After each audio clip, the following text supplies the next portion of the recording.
안녕하십니까. 삼성선물에서 환율 분석 맡고 있는 전승지입니다. 예, 연휴 앞두고 좀 밤사이 미국 주가도 많이 올라서 가벼운 마음으로 하루를 좀 시작할 수 있을 것 같은데요. 또 오늘은 추석 연휴 동안에 우리가 국내 해외 시장에서 좀 체크해야 될 포인트들 알아보고 환율 전망에 대해서 말씀드리도록 하겠습니다. 먼저 어제자 환율 흐름 보시도록 하겠습니다. 예, 어제 환율은 1.3원 상승한 73.6원에 마감을 하였습니다.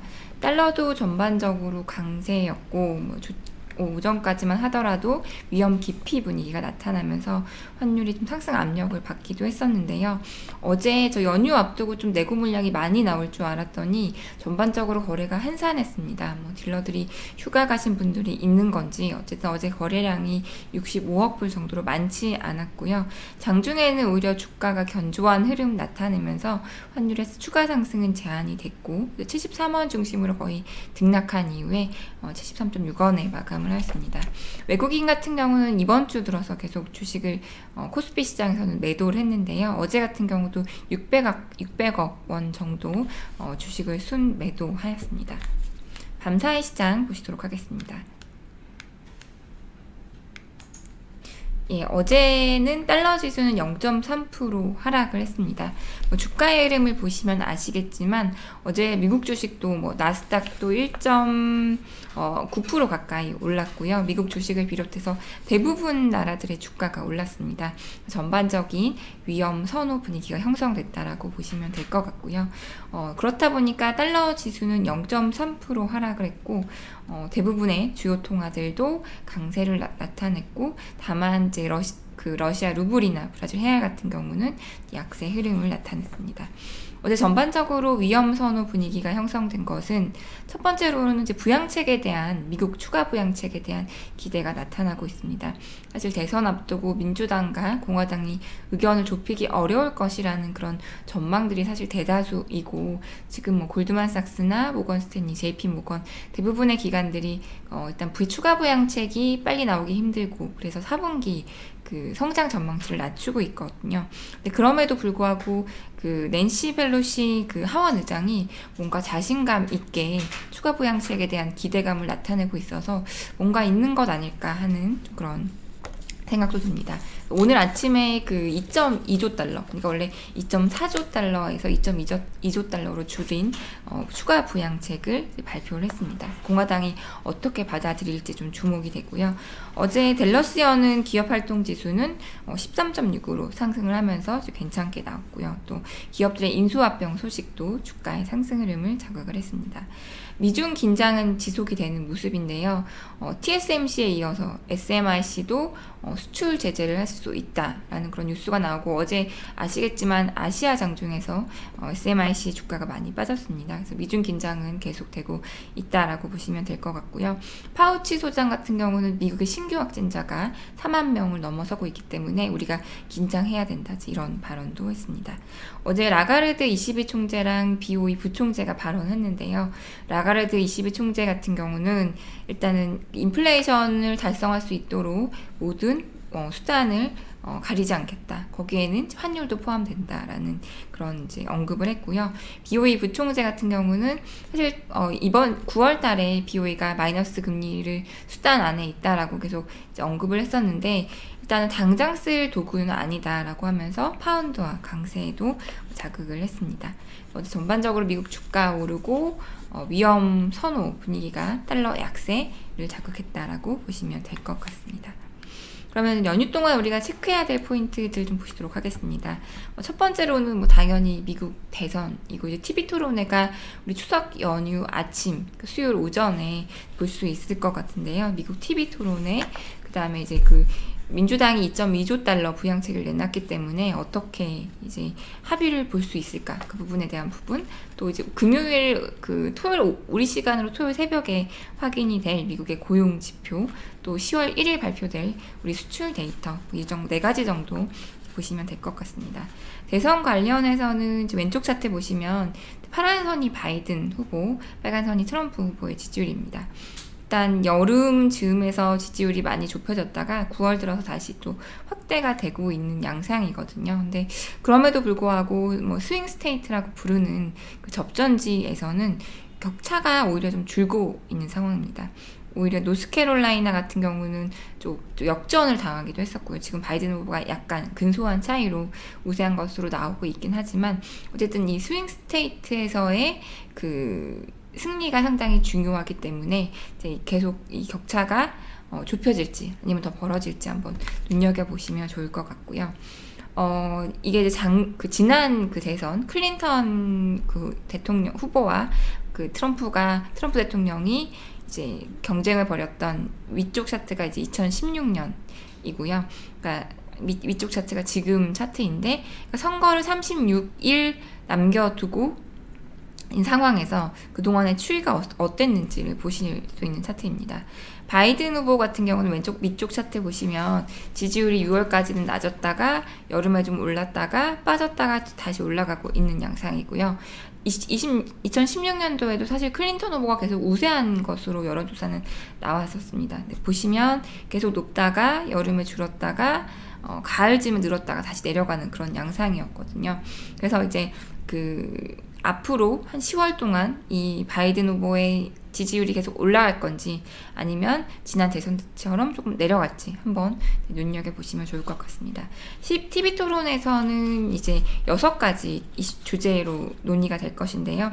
일단은 대법관 인선, 코로나19, 경제, 그다음에 인종 문제와 주요 도시의 폭력 시위, 선거의 신뢰성, 그다음에 트럼프 대통령과 바이든의 기록, 과거의 뭐 한 이야기라던가 그런 행적들 6가지로 논의할 거고요. 폭스뉴스의 앵커인데 트럼프 대통령 굉장히 이제 날카로운 앵커라고 하더라고요. 트럼프 대통령하고는 사실 이미 많이 인터뷰를 했었고, 근데 바이든 후보랑은 별로 경험이 없기 때문에 바이든 후보가 어떻게 대처하는지 보시면 좋을 것 같습니다.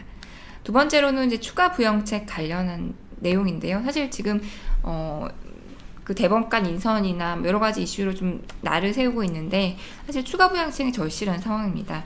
왼쪽 차트 보시면 그 하늘색이 그러니까 그 지속적으로 실업수당을 받고 있는 그런 그 건수의 수입니다. 그러니까 지금 주간 실업수당 청구 건수를 보시면 오히려 내려오고 있는데 오히려 연속적으로 받는 사람들은 계속 유지가 되고 있거든요. 그런 반면에 그 정부가 이 실업자들한테 주는 그런 그 지원은 오히려 그 7월 말 이후로 급감을 하고 있기 때문에 정부가 이제 계속적 그 추가 부양책을 내놓고 추가 예산을 이렇게 편성을 하면서 실업자들한테 그 자금을 지원하는 것이 좀 중요한 타이밍이다라고 보시면 될 것 같고요. 오른쪽 차트는 미국의 재정 수지입니다. 월간 재정 수지인데 지금 거의 GDP의 16% 가까이 이제 늘어났습니다. 근데 이번에 그 미국 의회 예산국에서 전망치를 보면 올해 한 16% 정도 적자를 볼 것으로 예상을 하고 있거든요. 그래서 이제 빨리 그 추가 부양책을 내놓고 일단은 좀 경기를 지지할 수 있는 그런 상황이 연출되는 것이 가장 증시나 위험 선호에 좋다라고 생각이 되고요.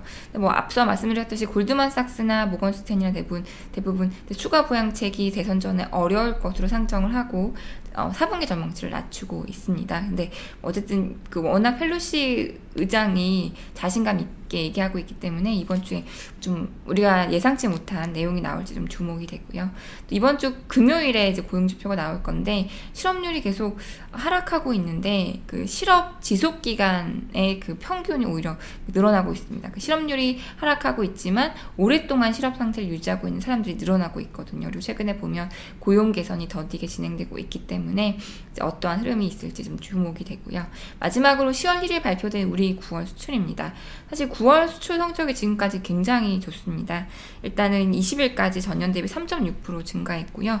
오른쪽 차트는 일평균 수출액인데 그 올해 같은 경우에 9월 달에 3월 이후로 처음으로 일평균 수출이 19억 달러를 넘어섰습니다. 20일까지. 그러니까 아무래도 그 TSMC가 15일부터 제재가 발효됐는데 15일 전에 그 반도체 막 밀어내기 수출했던 것도 있고 또 추석 연휴 앞두고 있기 때문에 수출 밀어내기 했던 것도 있었던 것 같긴 한데 어쨌든 뭐 그 10월 1일 발표될 수출은 괜찮을 것 같고 4분기에도 이 트렌드가 유지되면 상당히 좀 긍정적일 것 같습니다. 근데 일각에서는 사실 겨울에 다시 코로나19가 재확산될 가능성에 대비해서 뭐 미국 등이 미리 좀 수주를 냈다라는 그런 얘기들도 있긴 하거든요. 근데 어쨌든 9월 수출 호조는 굉장히 긍정적으로 볼 수가 있고 4분기에도 계속 좋을지, 또 이제 9월 수출 데이터가 어느 부분에서 좀 뭐 지금은 반도체, 자동차 이런 부분인데 좀 어느 부분에서 괜찮았는지, 지속성 유지할 수 있을지 좀 눈여겨보시면 좋을 것 같습니다. 일단 연휴 수목금 앞두고 이제 오늘 환율 전망 말씀드리도록 하겠습니다. 아무래도 전반적인 위험 선호, 달러 약세 분위기가 하락 압력을 가할 것 같고요. NDF 환율도 67원대에서 마감을 했습니다. 근데 아무래도 설 연휴를 앞두고 있다 보니 여기서 플레이어들이 숏플레이, 그러니까 달러 매도 플레이를 하기에는 좀 불확실성이, 그러니까 연휴라는 불확실성이 있기 때문에 마구마구 숏플레이를 하기는 상당히 부담스러운 상황이 될 것 같고요. 또 수출 앞둔 내고도 좀 주목이 되는데 어제 분위기로 봐서는 사실 별로 거래가 안 되는 분위기였기 때문에 내고는 좀 제한될 것 같습니다. 그래서 오늘 60원대 후반 중심의 등락이 예상이 되고요. 120주 이평선인 1167.2원의 지지 여부 한번 주목해 보시면 좋을 것 같습니다. 질문 있으시면 받도록 하겠습니다. 제가 채팅창이 안 보여가지고, 예.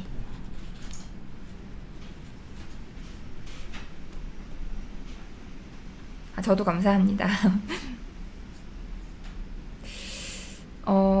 일단은 트럼프 대통령이 되는 것을 증시가 더 반길 것 같긴 하거든요.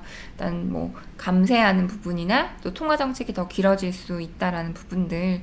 이제 일단 그 대선의 과정 자체가 11월 내내 좀 변동성을 촉발할 수 있고, 그러면 12월에 트럼프 대통령이 당선되면 그 재료를 반영할 것 같은데, 일단 저는 내년도 한 1,100원까지도 열어두고 있거든요. 근데 연말까지 봤을 때는 저는 50원, 뭐 1,200원 요 정도 레인지 장세일 것 같고, 트럼프 대통령 당선되면 이제 50원 테스트 한번 해볼 것 같긴 한데, 또 겨울에 또 뭐 지표 좀 안 좋을 그런 가능성이랑, 그 다음에 이제 아무래도 코로나 겨울에 또 확산될 가능성 감안하면은 또 수출도 좀 덜 잘 될 수 있고요.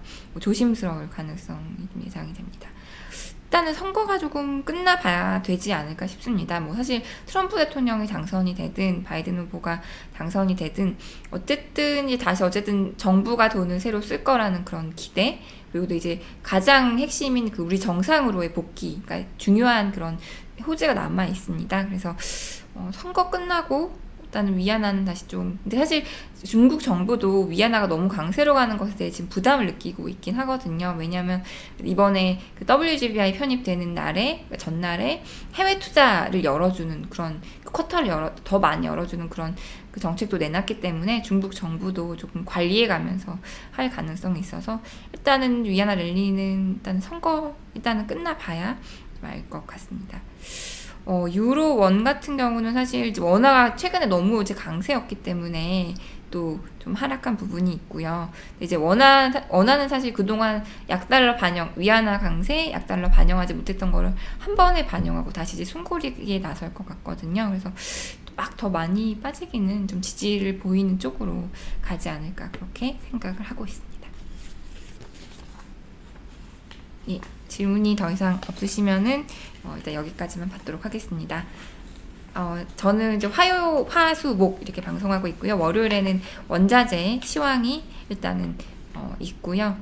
예나 같은 경우는 사실 변동성이 있을 것 같습니다. 선거 앞두고 한번 달러는 하락 쪽으로 시장이 밀어봤는데 많이 밀리지는 않더라고요. 근데 선거가 또 어쨌든 그게 뭐 주가 하락은 아니더라도 변동성 촉발을 할 수 있기 때문에 그런 부분들이 또 달러 환율에 뭐 일시적인 하락 압력으로 작용할 수 있는데, 사실 뭐 103, 102, 103의 밑은 조금 또 해외 투자가 받쳐주는 것들이 있어서 제한적이라고 생각을 하고 있습니다.